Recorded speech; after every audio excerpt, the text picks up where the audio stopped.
Algeria পরীক্ষা দিয়ে কাল শুরু হচ্ছে আর্জেন্টিনার বিশ্বকাপ মিশন। ইনজুরি সংখ্যা কাটিয়ে পুরোপুরি ফিট মেসি এমি। প্রথম ম্যাচ থেকেই সতর্ক আলবিসেলেস্তারা। Y viendo el partido Brasil-Marruecos, creo que eso es puede ser un buen ejemplo, no confiarse. রাতে সেনেগালের বিপক্ষে মাঠে নামছে ফেভারিট ফ্রান্স। 2022-এর আক্ষেপ ঘোচানোর আশায় সমর্থকরা। আমি আশা করি যে ফ্রান্স দল তাদের বেস্টটাই দিবে। জিততে হলে সেনেগালের সাথে ভালো খেলতে হবে। ট্রফি ফ্রান্সেই থাকবে।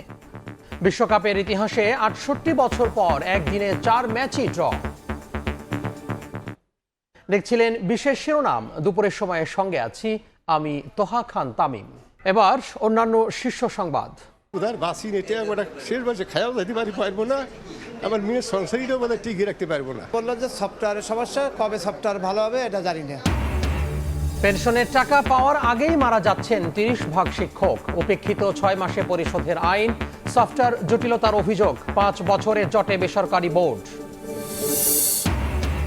দিল্লির ইমিগ্রেশনে জিজ্ঞাসাবাদ ও আটকে রাখার তথ্য ঠিক নয়, জানালেন উপদেষ্টা ডক্টর জাহেদ। শুধু ভারত নয়, আত্মসম্মান বিকিয়ে কোনো দেশের সঙ্গেই কাজ করবে না বাংলাদেশ। আওয়ামী লীগ আর গণতন্ত্র একসঙ্গে চায় না। সংবাদপত্রের কালো দিবসের আলোচনায় মির্জা ফখরুল। চোখ না রাঙিয়ে রাষ্ট্র এখন সমস্যা সমাধানে সহযোগী, বললেন তথ্যমন্ত্রী।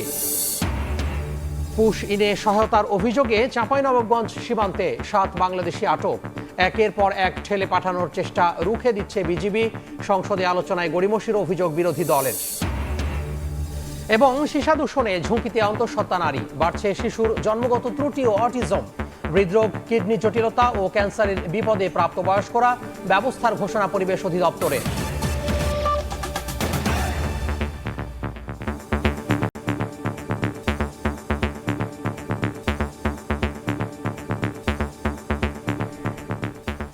শুরুতেই ফিফা বিশ্বকাপের খবর।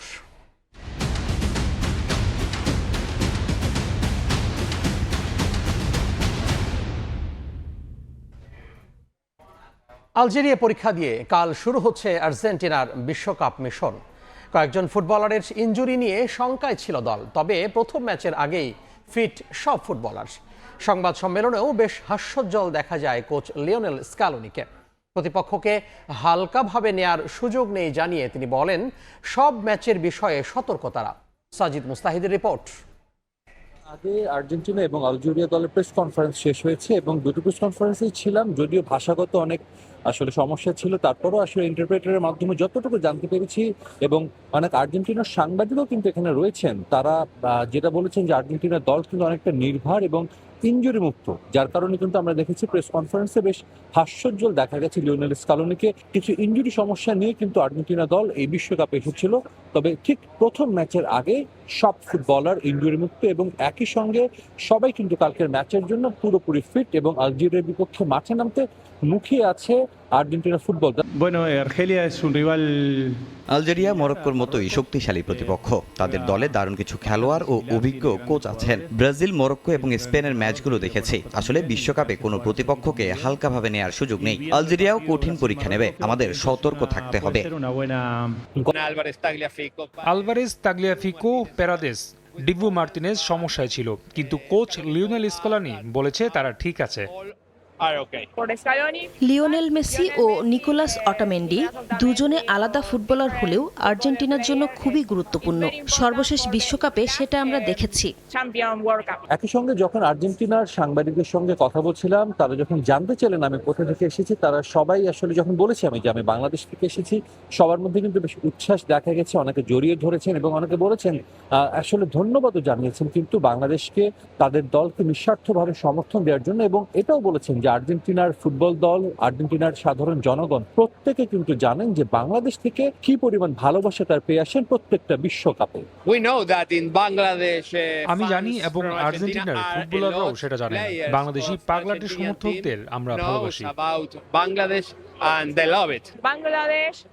বাংলাদেশের মানুষ আর্জেন্টিনা জাতীয় দল নিয়ে খুবই উচ্ছ্বসিত। আমি চাই এবারের বিশ্বকাপেও তেমনটাই থাকুক। ব্রাজিল, স্পেন, নেদারল্যান্ডস বিশ্বকাপের 3 ফেভারিট নিজেদের প্রথম ম্যাচেই হোঁচট খেয়েছে। পয়েন্ট হারিয়ে শুরু করেছে বিশ্বকাপ। আলজেরিয়ার বিপক্ষে প্রথম ম্যাচ আর্জেন্টিনা ফ্যান্স এবং আর্জেন্টিনার পুরো দল নিশ্চয়ই চাইবে না তেমন কোনো ফলের পুনরাবৃত্তি হোক। এই কানসাস সিটিতে জয় দিয়ে বিশ্বকাপ শুরু করার লক্ষ্য আলবিসেলেস্তেদের। কানসাস সিটি থেকে সাজিদ মুস্তাহিদ, সময় সংবাদ, যুক্তরাষ্ট্র। অন্তত 3 ভিন্ন ফরমেশনে কৌশল নীতি সাজিয়েছে আর্জেন্টিনা, আর প্রতিটি ফরমেশনে দেখা যেতে পারে ভিন্ন স্কোয়াড।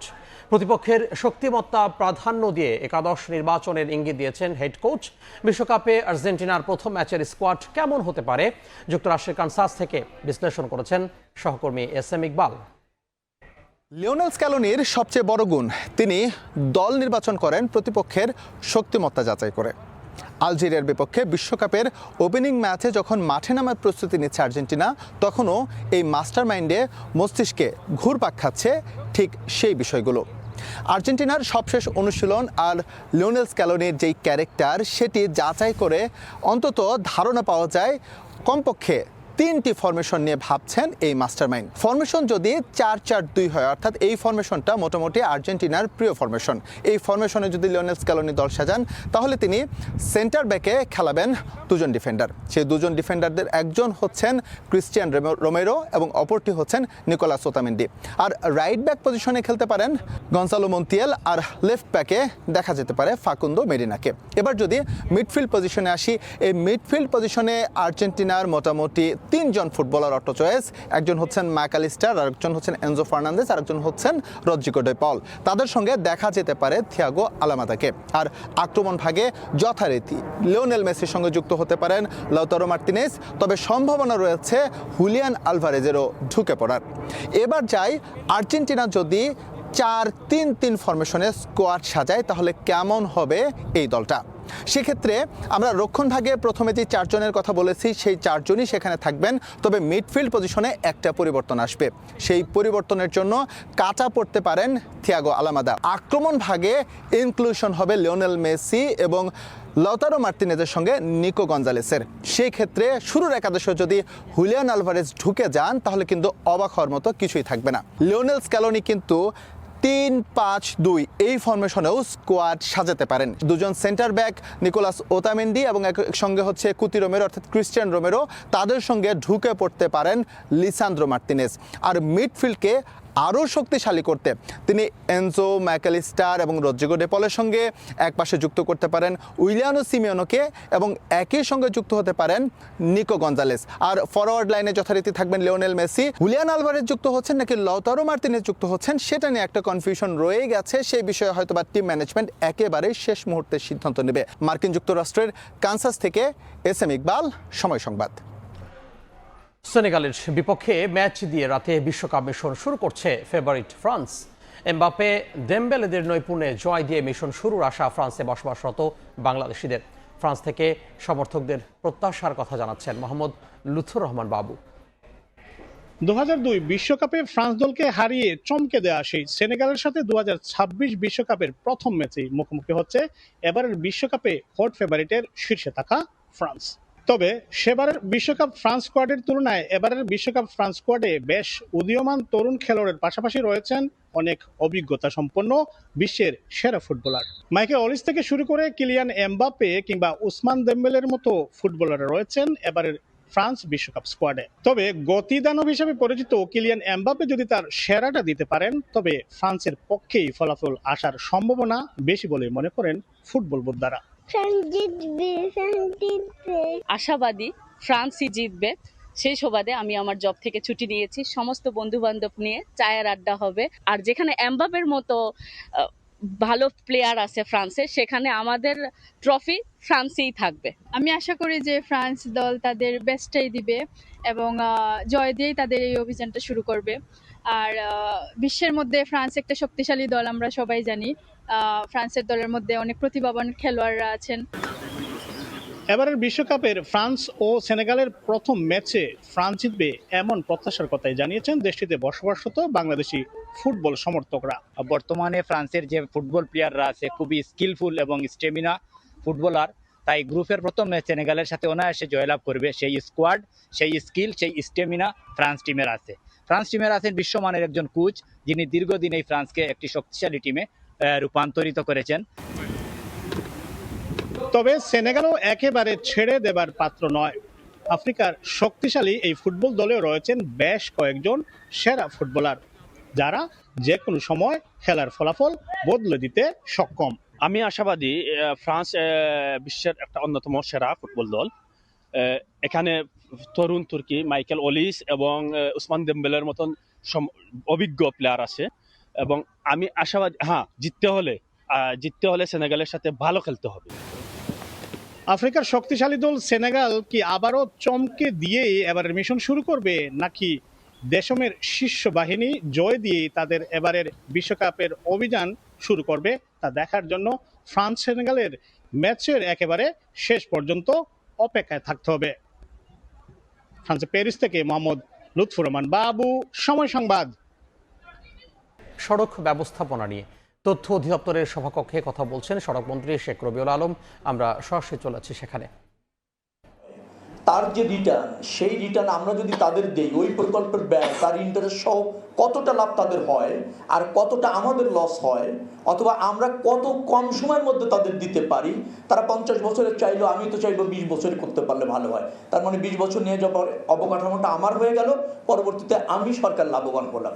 এই জায়গাগুলিতেই হচ্ছে আপনার বার্গেনিং এবং এক হওয়ার কূটনৈতিক এবং ধরেন প্রকল্পের স্বার্থে চেষ্টা। বার্গেনিং এসেছে যে আরেকটা পদ্মা সেতু এবং যমুনা সেতু করার একটা পরিকল্পনা আছে, আসলে সরকারের সেই পরিকল্পনা আছে? সরকারের পরিকল্পনা আছে, কিন্তু ওটা ফিজিবিলিটি স্টাডি হয়ে তার আমরা পর্যবেক্ষণ করছি, মাত্র পর্যালোচনা করছি এবং এর বিভিন্ন দিক আমরা দেখছি। এর অর্থনৈতিক গুরুত্ব নিশ্চয়ই জাবিত আছে। আমাদের কানেক্টিভিটি তো আরও দরকার, সেটা রোডে বলেন, রেলে বলেন, নৌয়ে বলেন, দরকার। তো সেই জায়গা প্রত্যেকটা দরকারের সাথে তার ফিজিবিলিটি স্টাডি করে তার সামাজিক অর্থনৈতিক গুরুত্ব, পরিবেশের গুরুত্ব, এগুলি বিবেচনা করে এগোতে হচ্ছে। ধরেন 20টা প্রকল্প দরকার, আমি উদাহরণস্বরূপ বলছি। এখন 5টি প্রকল্প বেশি গুরুত্বপূর্ণ, তাহলে ওই 5টি প্রকল্প আমাদের কাছে বেশি প্রাধান্য পাচ্ছে। পরবর্তীতে হয়তো ধাপে ধাপে অন্য প্রকল্পগুলি আসবে। আপনারা চাইছেন এবং জাতীয় চায় সব প্রকল্প, সব উন্নয়ন দ্রুততম সময়ের মধ্যে হোক। আমাদের আর্থিক সক্ষমতা, কারিগরিক দক্ষতা, কারিগরিক সক্ষমতা বিবেচনা করেই আমরা অগ্রাধিকার ভিত্তিতে জনস্বার্থ প্রকল্পগুলি নির্ধারণ করছি এবং বাস্তবায়ন করতে যাচ্ছি। ধন্যবাদ সবাইকে।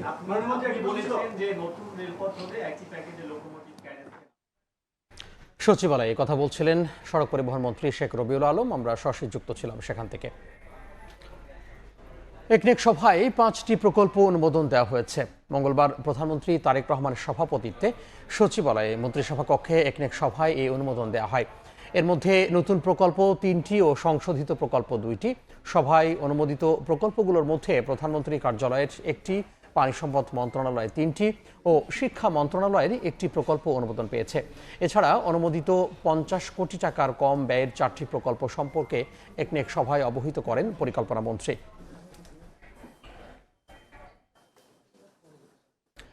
দিল্লি বিমানবন্দরে 2 ঘন্টা বসে রাখার প্রতিবাদে দেশে ফিরে এসেছেন বলে জানিয়েছেন প্রধানমন্ত্রীর তথ্য ও সম্প্রচার উপদেষ্টা ডাক্তার জাহিদুর রহমান।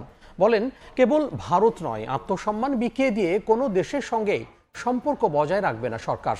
তবে অনাকাঙ্ক্ষিত ঘটনায় 2 দেশের সম্পর্কে প্রভাব পড়বে না বলে মন্তব্য করেন তথ্য উপদেষ্টা। অন্তর্বর্তী সরকারের 18 মাস শেষে সম্পর্ক পুনরুদ্ধারে একযোগে কাজ শুরু করে বাংলাদেশ ভারত। বিএনপি সরকার গঠনের পর ইতিবাচক মনোভাব নিয়েই এগিয়ে যাচ্ছিল দুপক্ষ। তবে প্রধানমন্ত্রীর তথ্য ও সম্প্রচার উপদেষ্টাকে দিল্লি প্রবেশে বাধা দেয় ফের আলোচনায় দুদেশের সম্পর্ক। এরই মধ্যে ভারতের ভারপ্রাপ্ত হাইকমিশনারকে তলব করে প্রতিবাদ জানিয়েছে পররাষ্ট্র মন্ত্রণালয়। সচিবালয়ে মঙ্গলবার সাপ্তাহিক ব্রিফিংয়ে নয়াদিল্লি বিমানবন্দরে ইমিগ্রেশনে অনাকাঙ্ক্ষিত ঘটনা নিয়ে মুখ খোলেন ডাক্তার জাহিদুর রহমান। বলেন, ব্যক্তি হিসেবে নয়, প্রধানমন্ত্রীর উপদেষ্টা হিসেবে হেনস্থার শিকার হওয়ার প্রতিবাদে ভারতে প্রবেশ না করে দেশে ফিরে আসেন তিনি। তবে আটক করে জিজ্ঞাসাবাদের তথ্য সঠিক নয়। আমি ওখানে একটা ব্যক্তি হিসেবে যাইনি, আমি এই সরকারের একজন প্রতিনিধি হিসাবে গেছি, রাষ্ট্রের একজন প্রতিনিধি হিসাবে গেছি। ফলে আমার সাথে ওখানে যা হয়েছে, আমার কাছে মনে হলো যে আমাদের ইনস্ট্যান্ট একটা প্রতিবাদ করা দরকার। এখানে একটা অনাকাঙ্ক্ষিত পরিস্থিতি তৈরি হয়েছিল, সেটার একটা ইনস্ট্যান্ট রিয়াকশন হিসেবে রাষ্ট্রের পক্ষ থেকে, সরকারের পক্ষ থেকে আমি পদক্ষেপ নিয়েছি। অনাকাঙ্ক্ষিত আচরণের জেরে দুই দেশের সম্পর্কে প্রভাব পড়বে না বলেও জানান উপদেষ্টা ডাক্তার জাহেদ।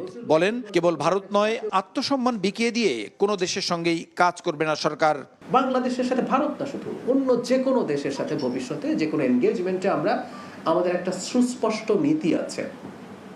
কোনোভাবেই আমরা চাই না কোনো দেশের সাথে খুব খারাপ কোনো পরিস্থিতি হোক, কোনো শত্রুতা তো দূরেই থাকুক, কিন্তু একটা গুরুত্বপূর্ণ শর্ত আছে, আমাদের স্লোগানের মধ্যে আছে, সবার আগে বাংলাদেশ। আমরা বাংলাদেশকে রাখবো, তার মাধ্যমে প্রত্যেকটা দেশের সাথে আমাদের পারস্পরিক স্বার্থ সংশ্লিষ্ট বিষয়ে এনগেজমেন্ট হবে, এবং সেটা কোনোভাবেই রাষ্ট্রের আত্মসম্মান, আত্মমর্যাদা বিকিয়ে দিয়ে বা আমার ক্ষতি করে কাউকে কোনো সুবিধা দেয়া, এই নীতিতে এই সরকার কোনো দেশের সাথে, আমি আবার বলছি, এটা শুধু ইন্ডিয়া না, কোনো দেশের সাথে এই সরকার যাবে না। দিল্লি বিমানবন্দরে হেনস্থার ঘটনায় পরবর্তী যে কোনো পদক্ষেপ পররাষ্ট্র মন্ত্রণালয় নেবে জানিয়ে উপদেষ্টা বলেন, রাষ্ট্রের সর্বোচ্চ পর্যায় থেকে দেখা হচ্ছে বিষয়টি। আসবে যেটা জনগণের ম্যান্ডেট প্রাপ্ত, তার সাথে তারা এনগেজ করবেন। প্রসূন আশিস, সময় সংবাদ, ঢাকা।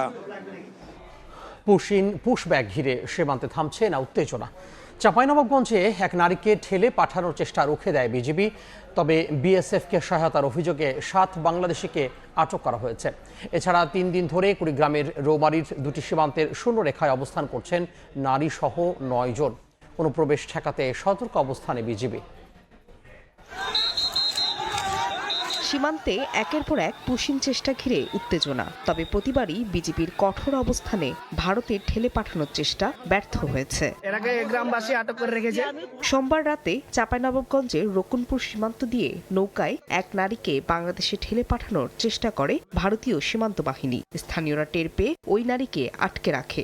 খবর পেয়ে বিজিবি পুশিনের চেষ্টা প্রতিহত করে। প্রতিবাদের মুখে শূন্যরেখায় অবস্থান করলেও পরে ভারতের অভ্যন্তরে সরিয়ে নেওয়া হয়। এদিকে ওই নারীকে অনুপ্রবেশে সহায়তা করার অভিযোগে 7 বাংলাদেশিকে আটক করা হয়। রোদ বৃষ্টি মাথায় নিয়ে 3 দিন ধরে কুড়িগ্রামের রৌমারীর গয়টাপাড়া ও ভন্দুরচর সীমান্তের শূন্যরেখায় অবস্থান করছেন নারী শিশু সহ 9 জন। রোববার সকালে তাদের বাংলাদেশে ঠেলে পাঠানোর চেষ্টা করলে বিএসএফকে প্রতিহত করে বিজিবি। পরে পতাকা বৈঠকেও সমাধান না হওয়ায় ভারতীয় ভূখণ্ডের প্রায় 50 গজের ভেতরে অবস্থান নেন তারা। বিএসএফ বিডিআর তারা আলোচনা করতেছেন, এই আলোচনার অবস্থায় আছেন, কিন্তু তারা কোন দেশের নাগরিক এখন কোনো সিদ্ধান্ত পৌঁছাইতে পারতেছে না। দুনো পক্ষে সরকার যদি বসে এটা সমাধান করে, তাহলে বাংলাদেশের পক্ষেও ভালো, ভারতের পক্ষেও ভালো। এছাড়া ঝিনাইদহের সীমান্তবর্তী এলাকায় কাটেনি পুশিন আতঙ্ক। অনুপ্রবেশ ঠেকাতে চুয়াডাঙ্গা সহ দেশের বিভিন্ন সীমান্তে নজরদারি বাড়িয়েছে বিজেপি।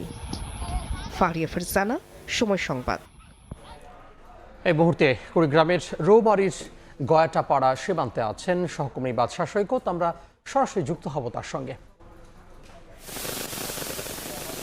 সৈকত, কুড়িগ্রামের রৌমারী উপজেলার 2টি সীমান্ত দিয়ে কিন্তু এই পুশিনের চেষ্টা করেছে বিএসএফ। এর মধ্যে একটি গয়টাপাড়া আর একটি হলো ভন্দুর চর এলাকা। এই গয়টাপাড়া যে সীমান্তে আমি এই মুহূর্তে রয়েছে, এটি গয়টাপাড়া সীমান্ত, এবং এই সীমান্তে যদি আমি একটু দেখাই যে এখানে আসলে 6 জনকে এই গয়টাপাড়া সীমান্ত দিয়ে বিএসএফ পুশিনের চেষ্টা করেছে, এবং যে 6 জন গত রোববার থেকে কিন্তু মানবতর জীবনযাপন করছে, অর্থাৎ তারা খোলা আকাশের নিচে, শুধু একটু ছাউনির নিচে তারা অবস্থান করছে। 2 দিন খোলা আকাশে থাকার পর তাদের উপরে প্লাস্টিকের একটি ছাউনি দেওয়া হয়েছে। এবং যে বিষয়টি জানিয়ে রাখি যে 2 জন শিশু রয়েছে এই 6 জনের মধ্যে। এই 2 শিশুর মধ্যে এক শিশুর বয়স মাত্র 6 মাস, এবং এই 6 মাসের শিশুকে নিয়ে এই 6 জন, একজন নারী এবং আরও 3 জন পুরুষ কিন্তু তারা এখানে অবস্থান করছেন। এবং আমরা যেটা দেখেছি যে তাদের খাওয়া দাওয়ার যে সমস্যা এবং গোসলের সমস্যা, তাদের যে স্যানিটেশনের সমস্যা, সব সমস্যায় কিন্তু তারা ভুগছেন। এবং এখানে কিন্তু যে বিজিবি যে রয়েছে, সেই বিজিবির সাথে আমি কথা বলেছি, তারা কঠোর অবস্থানে রয়েছে।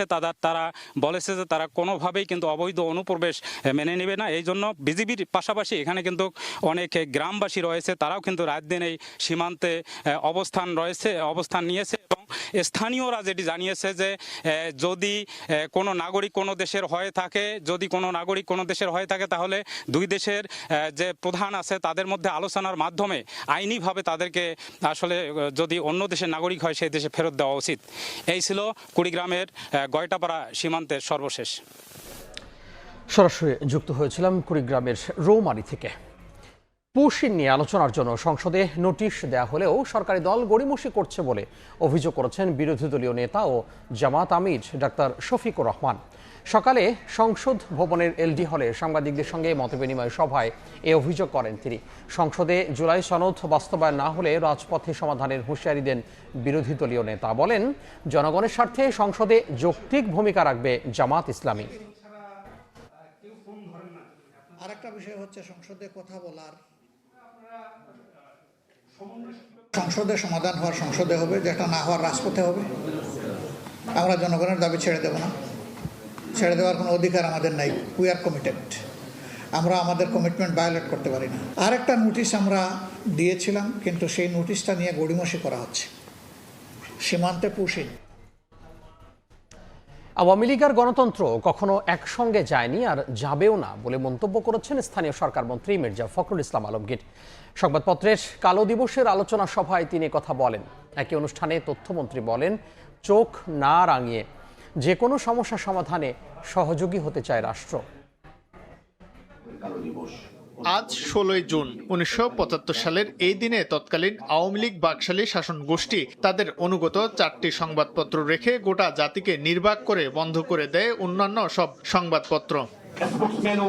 ঐতিহাসিক সেই 16 জুন সংবাদপত্রের কালো দিবস স্মরণে জাতীয় প্রেস ক্লাবে আয়োজন করা হয় আলোচনা সভার, যেখানে বিশেষ অতিথি হিসেবে উপস্থিত ছিলেন তথ্য ও সম্প্রচার মন্ত্রী জহিরুদ্দিন স্বপন। এ সময় তিনি বলেন, আগে রাষ্ট্র ব্যবস্থা গণমাধ্যমের উপর চোখ রাঙিয়ে কথা বলতো, আর বর্তমান সময়ে যে কোনো সমস্যাকে সমাধানে সহযোগী হতে চায় রাষ্ট্র। সাংবাদিকতার এরকম উদ্ভাবনী এবং সৃষ্টিশীল পেশার মানুষরা সম্মিলিতভাবে সমস্যাকেও যেমন আপনারা পোস্টমর্টেম করতে পারবেন, তেমনি সমস্যার সমাধানও আপনারা বের করতে পারবেন। পার্থক্য শুধু এইটুকুই, তখন রাষ্ট্র চোখ রাঙিয়ে কথা বলতো, এখন রাষ্ট্র আপনাদের সঙ্গে সমস্যা সমাধানের যে প্রক্রিয়া তার একজন সহযোগী অংশীদারে পরিণত হতে চায়।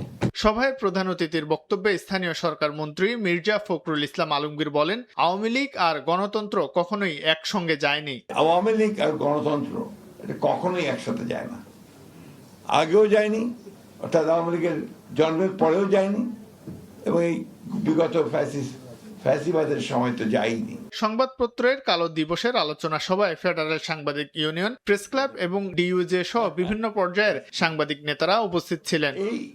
সেটাও যাবে না। শাহিন আলম, সময় সংবাদ, ঢাকা। ফ্যামিলি কার্ড বিতরণ কর্মসূচির তৃতীয় ধাপের উদ্বোধন করতে কাল মৌলভীবাজার সফরে যাচ্ছেন প্রধানমন্ত্রী তারেক রহমান। তার সফরকে কেন্দ্র করে উচ্ছ্বসিত স্থানীয় নেতাকর্মীরা।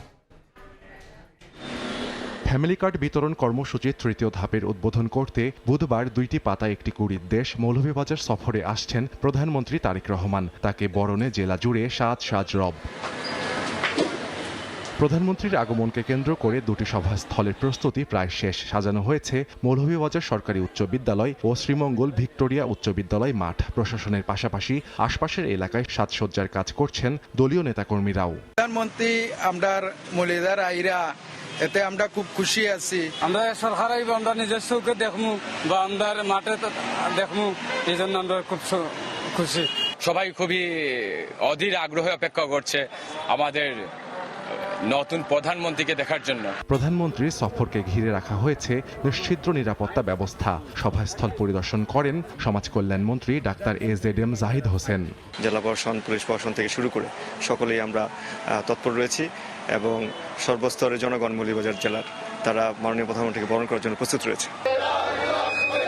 এদিকে দলীয় প্রধানের আগমনে উচ্ছ্বসিত বিএনপির নেতাকর্মীরাও। সরকার গঠনের পর প্রথম মৌলভীবাজার সফরে জেলায় মেডিকেল কলেজ স্থাপন ও শমশেরনগর বিমানবন্দর চালু সহ বেশ কিছু দাবি তুলে ধরার কথা জানান তারা। আমরা মৌলভীবাজার শ্রীমঙ্গল একটা বাইপাস সড়ক চাচ্ছি, এই জিনিসটা আমরা খুব গুরুত্ব সহকারে তুলে ধরবো। আমরা 3টা জিনিস দাবি করেছিলাম, আমাদের মেডিকেল কলেজ, আমাদের শমশেরনগর এয়ারপোর্ট আর আমাদের কলেজটাকে ইউনিভার্সিটির রূপান্তর। গ্রেটার সিলেটের ভিতরে সবচেয়ে সুন্দর একটা প্রোগ্রাম আমরা উপস্থাপন করব। সফরে একটি রাজনৈতিক সভায় অংশ নেওয়ার কথা রয়েছে প্রধানমন্ত্রী তারেক রহমানের। সময় সংবাদ, মৌলভীবাজার। দুপুরের সময় আরও থাকছে, নদীর স্রোতে ভেঙে গেছে সড়ক, তলিয়ে পানিতে তলিয়ে আছে বাকি অংশ। যোগাযোগ বন্ধ হওয়ায় দুর্ভোগে পটুয়াখালীর গলাচিপার বাসিন্দারা।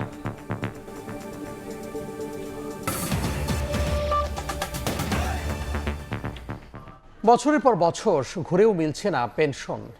টাকা পাওয়ার আগেই মারা যাচ্ছেন 30% বেসরকারি শিক্ষক। অবসর সুবিধা বোর্ডের সফটওয়্যারের সমস্যা ও লাল ফিতার দৌরাত্ম্যের অভিযোগ ভুক্তভোগীদের। শিক্ষকদের জন্য বেগম খালেদা জিয়ার নেয়া প্রকল্পটি রাজনৈতিক কারণে স্থবির করে রাখে আওয়ামী লীগ সরকার।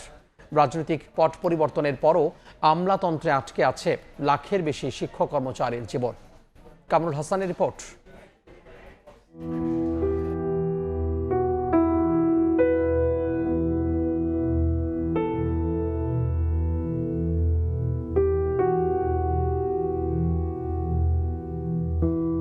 অবসরে যাওয়া বাবা এখন প্যারালাইজড। চট্টগ্রামে হাসপাতালের চিকিৎসা ব্যয় মেটাতে হিমশিম খাচ্ছে পরিবার। পেনশনের ভাতার জন্য মেয়ে ঘুরছে অবসর ও কল্যাণ ট্রাস্টের দপ্তরে দপ্তরে।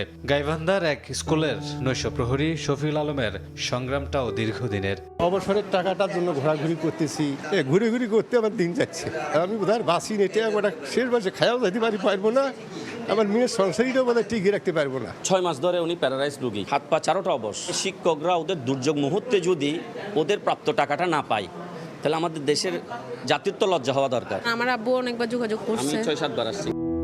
আর আবুল কাশিমের বাবা পেনশনের অপেক্ষায় থেকে পাড়ি জমিয়েছেন 2020 সালে। 6 বছর পরও বাবার পেনশনের অর্থ তুলতে ঘুরছেন দাঁড়ে দাঁড়ে। 6 বছর হয়েছে, আজকে 2026, এখন পর্যন্ত আমি অফিসে আসতেছি যাইতেছি, মানে তারা যে সঙ্গে যা কাগজ বলে আমি তাই দিতেছি। মারা গেছে 2020-এ। টাকার জন্য বারবার আসতেছে আর বলতেছে এই যাবে, কিন্তু আজকে বললো যে সফটওয়্যারের সমস্যা, কবে সফটওয়্যার ভালো হবে এটা জানি না।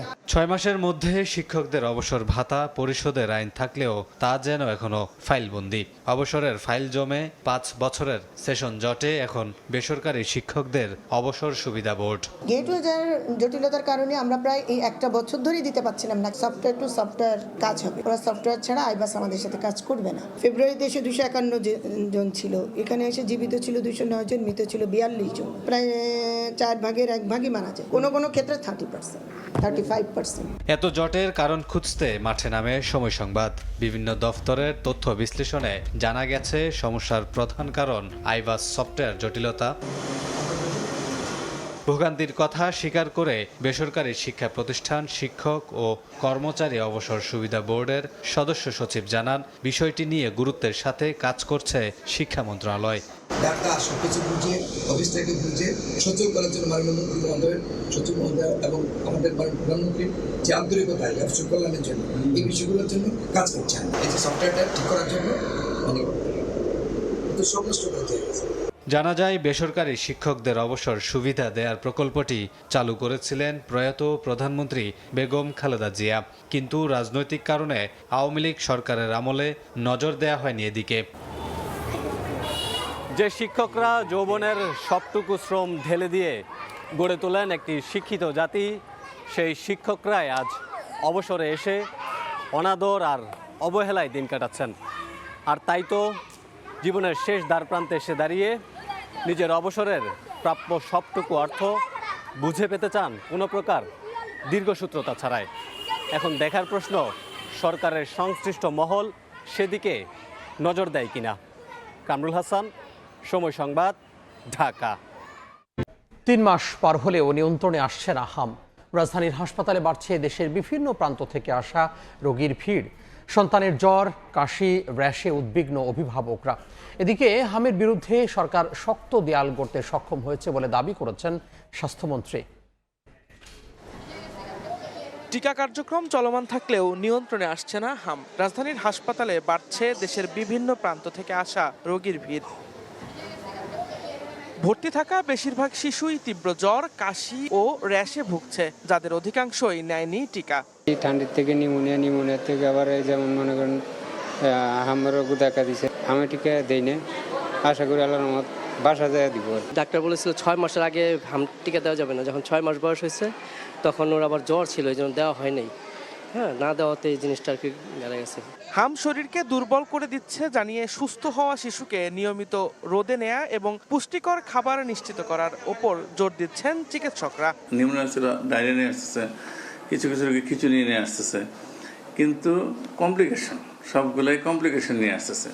মানে হামের যে জটিলতা, নতুনভাবে আক্রান্ত মানে ভ্যাকসিন দেওয়ার পরে কিন্তু আমরা কেস কমে গেছে। হাম যে হওয়ার পরে 4 থেকে 6 সপ্তাহ কিন্তু তার রোগ ক্ষমতা কম থাকে। 4 থেকে 6 সপ্তাহ পর্যন্ত কিন্তু তাকে স্বাস্থ্যবিধি মেনে চলতে হবে। এদিকে মঙ্গলবার সকালে রাজধানীর হলি ফ্যামিলি রেড ক্রিসেন্ট হাসপাতালে এক অনুষ্ঠানে স্বাস্থ্যমন্ত্রী দাবি করেন, চিকিৎসক ও সংশ্লিষ্টদের সহযোগিতায় হামের বিরুদ্ধে শক্ত দেয়াল তৈরি করতে সক্ষম হয়েছে সরকার। দিনরাত পরিশ্রম করে যেখান থেকে যখন যেভাবে ডাক্তার ট্রান্সফার করতে হয়েছে, খুশি মনে এসে ডাক্তার এবং নার্সরা সার্ভিস দিয়ে আমরা মোটামুটিভাবে একটা শক্ত ওয়াল তৈরি করতে পেরেছি। মিজাজের বিরুদ্ধে যে আমরা আসি তোমাদেরকে দেখব। সেবার মানে উন্নতি না হওয়ায় ক্ষোভ প্রকাশ করে চিকিৎসক নার্সদের নিষ্ঠার সাথে কাজ করার আহ্বান জানান মন্ত্রী। দিন মোহাম্মদ সাব্বির, সময় সংবাদ, ঢাকা। সীসা দূষণে মারাত্মক ঝুঁকিতে অন্তঃসত্ত্বা নারী। গবেষণা বলছে এই দূষণে বাড়ছে শিশুর জন্মগত ত্রুটি ও অটিজম, হৃদরোগ, কিডনি জটিলতা ও ক্যান্সারের বিপদের মুখে প্রাপ্তবয়স্করা। দূষণ রোধে ব্যবস্থা নেওয়ার ঘোষণা দিয়েছে পরিবেশ অধিদপ্তর। সীসা দূষণ নিয়ে আবু সাইদ নিশানের ধারাবাহিক প্রতিবেদনের শেষ পর্ব। ক্যামেরায় ছিলেন অনুপ দত্ত। নার্ভাস সিস্টেমটাকেই ব্রেকডাউন করে দেয়। প্রিমেচিউর বার্থ হওয়ার সম্ভাবনা থাকে। 25 থেকে 30 বছর পর্যন্ত আপনার থেকে যায়। নীরবে শরীরে ঢুকছে বিষ, খেলনা, রং, প্রসাধনী, মশলা, ব্যাটারি পুনর্ব্যবহার কিংবা দূষিত পরিবেশ, সবখানেই মিলছে সীসার উপস্থিতি। মাছ, মাংস, শাকসবজি থেকে শুরু করে নানা ভোগ্যপণ্যের মাধ্যমে প্রতিনিয়ত মানুষের শরীরে প্রবেশ করছে এই বিষাক্ত ধাতু। কমছে শিশুর মেধা, ক্ষতিগ্রস্ত হচ্ছে মস্তিষ্ক, কিডনি ও স্নায়ুতন্ত্র। অথচ বেশিরভাগ মানুষই জানেন না দূষিত মাটি, পানি, বায়ুর মাধ্যমে শরীরে প্রবেশ করছে ভয়ঙ্কর ভারী ধাতু সীসা। শিল্পবর্জ্য, দূষিত সেচের পানি, রাসায়নিক সার ও কীটনাশকের অনিয়ন্ত্রিত ব্যবহার সীসা দূষণের অন্যতম কারণ। এসব দূষণ কৃষি জমিতে জমা হয়ে খাদ্যচক্রের মাধ্যমে ফিরে আসছে মানুষের শরীরে। বিশেষজ্ঞদের মতে শিশুর শরীরে সামান্য পরিমাণ সীসাও মস্তিষ্কের বিকাশে স্থায়ী ক্ষতি করতে পারে। এতে কমে যায় আইকিউ, মনোযোগ ও শেখার ক্ষমতা। শুধু শিশুরাই নয়, ঝুঁকিতে রয়েছেন অন্তঃসত্ত্বা নারীরাও।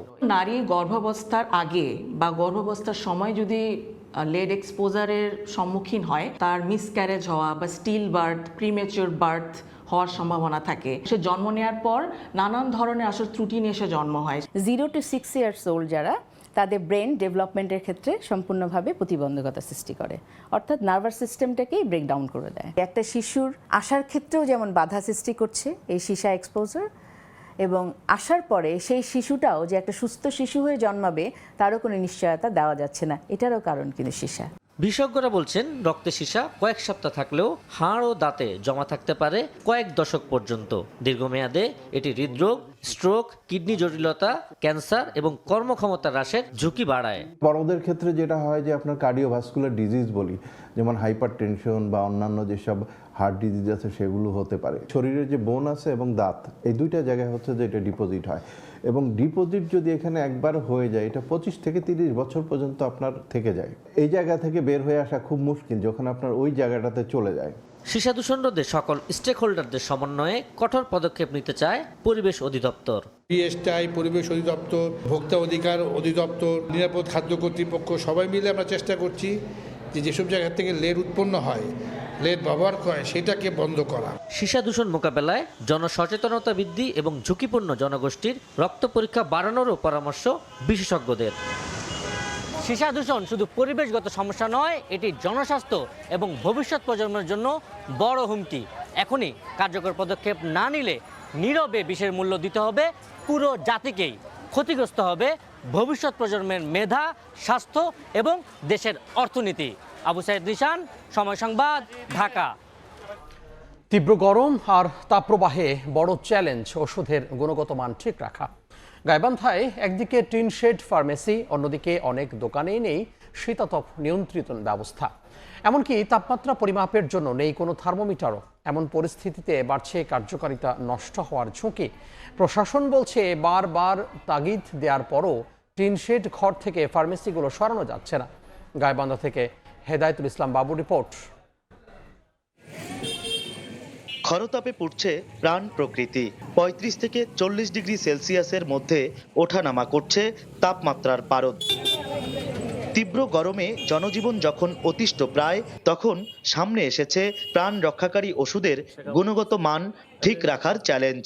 একদিকে টিন শেড ফার্মেসি, অন্যদিকে অনেক দোকানেই নেই শীতাতপ নিয়ন্ত্রণ ব্যবস্থা, এমনকি তাপমাত্রা পরিমাপের জন্য নেই কোনো থার্মোমিটারও। অ্যান্টিবায়োটিক এই ওষুধটির গায়ে নির্দেশনা দেওয়া হয়েছে 25 ডিগ্রি সেলসিয়াস তাপমাত্রার নিচে সংরক্ষণ করবার জন্য। একইভাবে নাপা বা এইসের মতো এই সিরাপগুলোর গায়ে নির্দেশনা দেওয়া হয়েছে 30 ডিগ্রি সেলসিয়াস তাপমাত্রার নিচে এই ওষুধগুলো সংরক্ষণ করবার। কিন্তু শহরের বেশিরভাগ ফার্মেসিগুলোতে তাপমাত্রা নিয়ন্ত্রণের তেমন কোনো ব্যবস্থা নেই। ফলে এই ওষুধগুলোর গুণগত মান কতটুকু নিশ্চিত করা যাবে, এমন প্রশ্নে বিভিন্ন দোহাই দিচ্ছেন ফার্মেসির মালিকরা। আমি যদি এই ঘরটা এসি লাগাই, আমাকে গ্লাস দিয়ে সামনে প্রুফ করতে হবে, তাহলে আমার দোকানে একটা কাস্টমারও ঢুকবে। প্রোটেকশন ঘরটার ছাড়া তো আর এগুলো হয় না। এখন তো মনে করো ব্যবসা বাণিজ্য হিসেবে আমরা এইভাবে করি।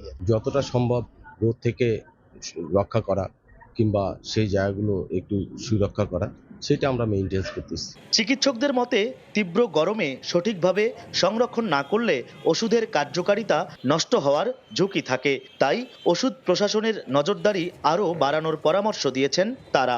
বিশেষ কিছু মেডিসিন আছে, যেমন কিছু তরল ওষুধ আছে, তারপরে কিছু ইনসুলিন আছে, ভ্যাকসিন আছে, এইগুলোকে অবশ্যই ফ্রিজে রাখতে হবে। যারা ফার্মেসি ওষুধের ব্যবসা করেন তাদের টেম্পারেচার মেনটেন করা অবশ্যই দরকার। ওষুধ প্রশাসন যে আছে তাদেরকে শক্ত হাতে এই জিনিসটা মেনটেন করা উচিত। তবে ওষুধ প্রশাসনের পক্ষ থেকে জানানো হয়েছে, সঠিক তাপমাত্রায় ওষুধ সংরক্ষণের বিষয়ে ফার্মেসি মালিকদের বারবার সতর্ক করা হচ্ছে। যদি টিন থেকেও থাকে তারা যেন একটা সিলিং ব্যবহার করে তাপমাত্রা যেন নিয়ন্ত্রণ করে। তো আমরা এখনো চিঠি দেই নাই, তবে যদি আমরা নির্দেশনা পাই এই ধরনের যদি আরো কঠোর ব্যবস্থা নিতে হয়, তাহলে আমরা অধিদপ্তরের নির্দেশনা দিয়ে আরো কঠোর ব্যবস্থা নেব আর কি। ওষুধ প্রশাসনের তথ্য মতে গাইবান্ধায় নিবন্ধিত ফার্মেসির সংখ্যা 1715টি, যার বেশিরভাগই টিন শেড ঘরে পরিচালিত হচ্ছে। হেদায়েতুল ইসলাম বাবু, সময় সংবাদ, গাইবান্ধা। পরিচ্ছন্ন কর্মীদের মাঝে স্বাস্থ্য কার্ড বিতরণ করেছে দক্ষিণ সিটি কর্পোরেশন। সরকারের এই উদ্যোগ উদাহরণ হয়ে থাকবে বলে মন্তব্য করেছেন প্রশাসক। এদিকে আগামীতে নগরের সামাজিক কর্মকাণ্ডে নতুন প্রজন্মের উদ্ভাবিত বিভিন্ন প্রকল্প যুক্ত করা হবে বলে জানিয়েছে ঢাকা উত্তর সিটির প্রশাসক। শিশু সুরক্ষা নিয়ে মঙ্গলবার রাজধানীর মিরপুরে শিশু ও যুব কর্তৃক গৃহীত পদক্ষেপ প্রদর্শনীর আয়োজন করে স্বেচ্ছাসেবী সংগঠন ওয়ার্ল্ড ভিশন। এতে অংশ নেন ঢাকা উত্তর সিটি কর্পোরেশনের প্রশাসক মোহাম্মদ শফিকুল ইসলাম খান। এ সময় শিশুদের উদ্ভাবিত বিভিন্ন প্রকল্পের প্রশংসা করে উত্তর সিটির প্রশাসক বলেন, নগরের সামাজিক কর্মকাণ্ডে যুক্ত করা হবে নতুন প্রজন্মকে। স্বেচ্ছায় তোমরা নগর উন্নয়নের সামাজিকভাবে জনসেবাকে তোমরা প্রাধান্য দিয়ে কাজ করো। আমি তাকে দাওয়াত দিয়েছি, অফিসে আসলে তাদের সাথে বিভিন্ন সামাজিক কাজগুলো করার আমন্ত্রণও জানিয়েছি। ডেঙ্গু প্রকোপ ঠেকাতে সচেতনতা বৃদ্ধির পাশাপাশি সবাইকে নিজ নিজ অবস্থান থেকে কাজ করার আহ্বান জানান শফিকুল ইসলাম খান। ডেঙ্গুর আবির্ভাব হওয়ার সম্ভাবনা অনেকাংশেই বেশি। আমার বাসা পরিষ্কার করে যদি পানিটাকে আমি 3 দিন জমিয়ে না রেখে ওয়াশরুম, আমার কিচেন রুম, এগুলোকে যদি আমরা শুকিয়ে রাখতে পারি, পানি মুক্ত রাখতে পারি, আপনারা ডেঙ্গু থেকে মুক্ত থাকতে পারবেন। এদিন পরিচ্ছন্নতা কর্মীদের মাঝে স্বাস্থ্য কার্ড বিতরণ করে দক্ষিণ সিটি কর্পোরেশন। এ সময় প্রশাসক আব্দুস সালাম বলেন, সরকারের এই উদ্যোগ ভবিষ্যতের জন্য উদাহরণ হয়ে থাকবে। প্রথমবারের মতো এই ধরনের একটা স্বাস্থ্যসেবা কার্ড আমরা বিতরণ করতে যাচ্ছি। আজকের এই দৃষ্টান্ত যারা স্থাপন করেছেন তাদের পথ দেখে অন্যরাও এই পথে হাঁটবেন, অন্যরা এই পথে আসবেন, যাতে আমরা সবাই মিলে দেশটাকে ভালো করতে পারি। শুধু পরিচ্ছন্ন কর্মীই নয়, শহর সুন্দর ও বাসযোগ্য করতে নাগরিকদের সচেতনতা কামনা করেন দক্ষিণের প্রশাসক। প্রধান কাজটা কিন্তু জনগণকে সেবা দেওয়া। এম এ আজিম, সময় সংবাদ, ঢাকা। দুপুরের সময় আরও থাকছে। অবশেষে থামছে যুদ্ধ। অনলাইনে ইরানের সঙ্গে চুক্তি সইয়ের দাবি ট্রাম্পের। আনুষ্ঠানিকতা শুক্রবার। স্বাক্ষর নিয়ে বিবৃতি না দিলেও সমঝোতাকে বিজয় আখ্যা তেহরানের।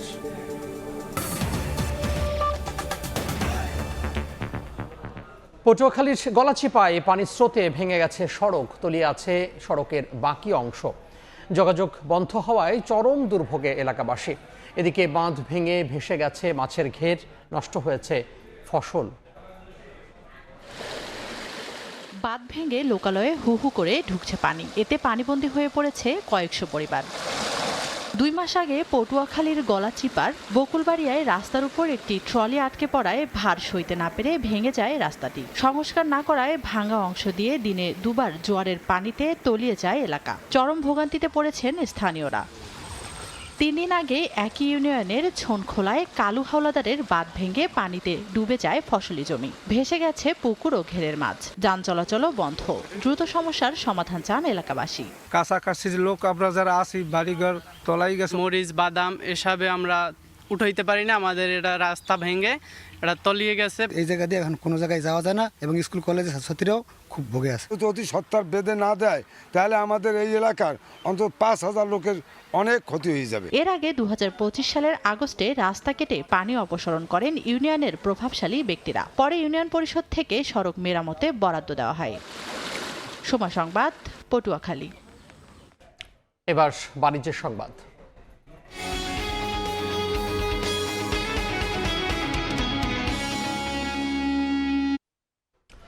অর্থনীতি পুনরুদ্ধারে দেয়া প্রণোদনা কতটা কার্যকরী তা নিয়ে কোনো গবেষণা নেই। ফলে এবার বন্ধ কারখানা চালুতে ঘোষিত প্রণোদনা অর্থনীতিতে সর্বোচ্চ অংশগ্রহণ করার সক্ষমতা ও কর্মসংস্থানের উপর নির্ভর করার উপর জোর দিচ্ছেন নীতি বিশ্লেষকরা। যেখানে এবার ঋণ বন্টনে রাজনৈতিক পরিচয় দেখা হবে না, জানিয়েছে বাংলাদেশ ব্যাংক। সেলিয়া সুলতানার রিপোর্ট। কোভিড পরবর্তী সময়ে ক্ষতিগ্রস্ত অর্থনীতি পুনরুদ্ধারে 1,28,303 কোটি টাকার আর্থিক প্রণোদনা দেয় সরকার। যেখানে দেশজ উৎপাদনের সবচেয়ে বেশি মূল্য সংযোজনকারী এসএমই খাতের অবদান 27% থাকলেও মোট প্রণোদনা ঋণের মাত্র 10% পেয়েছে খাতটি। ইউক্রেন রাশিয়া যুদ্ধের চাপ সামাল দিতে 2021-22 অর্থ বছরে তৈরি পোশাক খাত, চামড়া, কৃষিপণ্য, পাটজাত পণ্য ও হালকা প্রকৌশল খাতে প্রণোদনার হার ছিল 1 থেকে 20% পর্যন্ত। পরবর্তী 2 অর্থ বছরে 43টি রপ্তানি খাতে প্রণোদনায় নগদ সহায়তা দেয়া হয় একই হারে। 2024-25 অর্থ বছরে এলডিসি উত্তরণের অংশ হিসেবে বেশ কিছু খাতে কমানো হয় প্রণোদনা। 2024-25 অর্থ বছরে আবারও 43টি খাতে প্রণোদনা অব্যাহত রেখে কমে আসে প্রণোদনার হার। এবারও অর্থনৈতিক পুনরুদ্ধারে 41,000 কোটি টাকার ঋণ তহবিল ঘোষণা করেছে কেন্দ্রীয় ব্যাংক। সঠিক সুশৃঙ্খল অবস্থায় জবাবদিহিতার মাধ্যমে তারা যে স্কিম নিয়ে, সামাজিক নিরাপত্তা হোক, এটা তার ইন্ডাস্ট্রিয়াল ফেভার হোক বা ব্যাংকিং খাতে একটা ব্যবস্থাপনার মধ্যে ব্যবসায়ীর সহায়তা হোক, যাই হোক, এটা যাতে আসলে মিনিংফুল কিছু একটা হয় যেটা অর্থনীতিতে সত্যিকার ইম্প্যাক্ট ফেলতে পারে। এছাড়া 19,000 কোটি টাকা থাকছে বাংলাদেশ ব্যাংকের সহায়তার প্যাকেজে। তবে এবার উদ্যোগ কার্যকরী করতে প্রণোদনার ঋণ বন্টন রাজনৈতিক বিবেচনায় হবে না বলে জানায় বাংলাদেশ ব্যাংক। দেশের অনেক ব্যবসায়ী রাজনীতির সাথে সম্পৃক্ত, কিন্তু বাংলাদেশ ব্যাংক যখন কোনো অর্থনীতি নিয়ে ডিল করে সেখানে কিন্তু কোনো ব্যক্তির রাজনৈতিক পরিচয়টা বিবেচনা করার কোনো সুযোগ নেই। বিপুল পরিমাণ অর্থ ব্যয় করে স্থাপিত হয়েছে, কিন্তু দেশের অর্থনীতিতে এই মুহূর্তে কোনো ভূমিকা রাখতে পারছে না। আমরা তাকে আবার অর্থনীতিতে তাদের সম্পৃক্ততা সৃষ্টি করতে চাচ্ছি, তাদের মালিকানাটা টোটালি ইগনোর করে। বিশ্লেষণে দেখা যায় প্রতিবারই রপ্তানির জন্য অতিরিক্ত নগদ সহায়তা পেয়েছে পোশাক খাত। 2024-এ এই খাতে খেলাপির হার ছিল 26%, টেক্সটাইল খাতে 25%, চামড়া শিল্পে 12%, জাহাজ নির্মাণ 39% ছিল খেলাপি। ফলে এসব প্রণোদনা কতটা কার্যকরীভাবে বন্টন হয় বা অলস থেকে যায় তা নিয়ে প্রশ্ন থেকে যায় প্রতি অর্থবছর। সেলিয়া সুলতানা, সময় সংবাদ, ঢাকা। বকেয়া বেতন সহ 7 দফা দাবিতে রাজধানীর মহাখালী তেজগাঁও সড়ক অবরোধ করেছেন পোশাক শ্রমিকরা। সকালে বিক্ষোভ শুরু হলে আশপাশের সড়কে যান চলাচল বন্ধ হয়ে যায়। বাধ্য হয়ে হেঁটেই গন্তব্যে রওনা দেন কর্মচারীরা। শ্রমিকদের অভিযোগ, ঈদের ছুটির পর বিনা নোটিশে কারখানা বন্ধ করে দেয় কর্তৃপক্ষ। এতে চরম সংকটে পড়েন তারা। ক্ষতিপূরণ দেওয়ার কথা থাকলেও তা না দেয়ায় সড়কে অবস্থান নেন তারা। পরে আলোচনার আশ্বাসে 2.5 ঘন্টা পর শ্রমিকদের সড়ক থেকে সরিয়ে দেয় পুলিশ।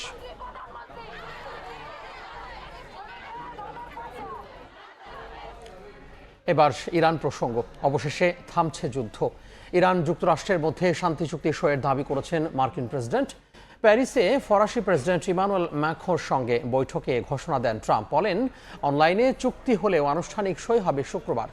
সুইজারল্যান্ডের জেনেভায়, যদিও ইরানের পক্ষ থেকে এখনও আনুষ্ঠানিক বিবৃতি আসেনি।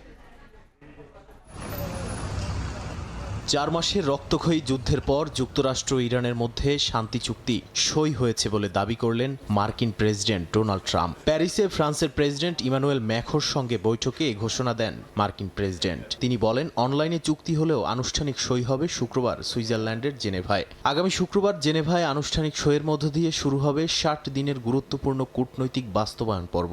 ট্রাম্প, জেডি ভ্যান্স ও ইরানি স্পিকার গালিবাফের এই সমঝোতায় বৈশ্বিক বাজারে তেলের দাম কমলেও স্থায়ী শান্তি নিয়ে রয়ে গেছে প্রশ্ন। ফেব্রুয়ারিতে শুরু হওয়া মার্কিন ইসরায়েলি বিমান হামলার পর এই যুদ্ধ যুক্তরাষ্ট্রের কৌশলগত সীমাবদ্ধতা তুলে ধরেছে বলে মনে করছেন বিশ্লেষকরা। ইরানের সর্বোচ্চ জাতীয় নিরাপত্তা পরিষদের প্রায় 90% সদস্য এই সমঝোতাকে সম্মানজনক দলিল হিসেবে সমর্থন দিয়েছে। ম্যাখোর সঙ্গে বৈঠকের পর ট্রাম্প দাবি করেন, নতুন চুক্তির ফলে ইরান আর কখনোই পারমাণবিক অস্ত্র পাবে না, থাকবে কঠোর নজরদারি। চুক্তির খবরে শেয়ার বাজার চাঙ্গা হলেও হরমুজ নিয়ে বিভ্রান্তি রয়েছে। কিছু জাহাজ চলাচল শুরু হলেও নিরাপত্তা ও জ্যামিং এর কারণে অনেকেই ট্র্যাকার বন্ধ করে রেখেছে বলে জানিয়েছে পর্যবেক্ষণ সংস্থাগুলো। 19 জুন পর্যন্ত নৌ অবরোধ ধাপে ধাপে প্রত্যাহারের প্রক্রিয়া চলবে বলেও জানা গেছে। হরমুজ প্রণালী 60 দিনের জন্য টোল মুক্ত রাখতে ওমান ও ইরান যৌথভাবে কাজ করবে বলে জানানো হয়েছে। চুক্তিতে সবচেয়ে বেশি চাপ তৈরি হয়েছে ইসরায়েলের উপর। গাজা, সিরিয়া ও লেবাননে অভিযান অব্যাহত রাখার ইঙ্গিত দিয়েছে ইসরায়েলি প্রতিরক্ষা মন্ত্রণালয়। চুক্তির দিনই দক্ষিণ লেবাননে ড্রোন হামলায় একজন নিহত হওয়ারও খবর পাওয়া গেছে। নাদিম মারজান, সময় সংবাদ। এ পর্যায়ে শীর্ষ সংবাদগুলো জানিয়ে দিব আরও একবার। আলজেরিয়া পরীক্ষা দিয়ে কাল শুরু হচ্ছে আর্জেন্টিনার বিশ্বকাপ মিশন। পুরোপুরি ফিট মেসি, মার্টিনেজ, রাতে মাঠে নামছে ফেভারিট ফ্রান্স। 68 বছর পর একদিনে 4 ম্যাচই ড্র। দিল্লির ইমিগ্রেশনে জিজ্ঞাসাবাদ ও আটকে রাখার তথ্য ঠিক নয়, জানালেন উপদেষ্টা ডাক্তার জাহেদ।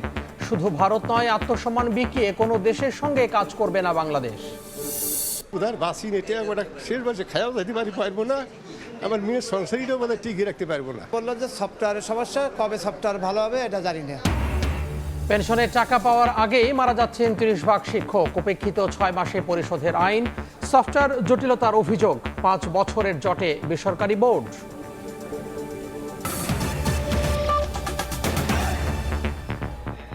এই ছিল দুপুরের সময়ে। এরপর বিভাগীয় সময় নিয়ে সঙ্গে থাকবেন সহকর্মী ইমদাদুল হক। তামিম, আপনাকে ধন্যবাদ। বিভাগীয় সময় নিয়ে আসছি কিছুক্ষণ পর, সঙ্গে থাকুন সময়।